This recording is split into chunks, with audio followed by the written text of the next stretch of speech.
That's good. Rusin, in Right. his book, Bearing Witness to Epiphany, talks about the musicality of intelligibility, like the way you just talked about, Jordan, that there's these rhythms that we pick up on, and they're constantly playing between determination and what's indeterminate, like you said, Guy.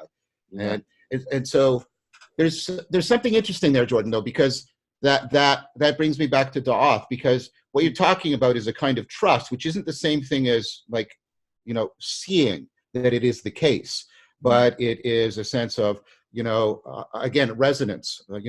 I've been trained to trust, because that notion is circling around again. That one of the differences for me between vulnerability and exposure is that vulnerability, for me, and this is how I've expressed it, when I sense reciprocal, covenantal vulnerability with somebody, that engenders trust in me, which is not the same thing as me knowing, now I've got Jordan. I've got him. I know what he's going to do. That's not what trust is. Trust is not, I see what he's going to do. Trust is, right, I have this embodied sense, we're coupled together, and he's vulnerable like me. We are co-humanized together, and that's why I'm trusting him.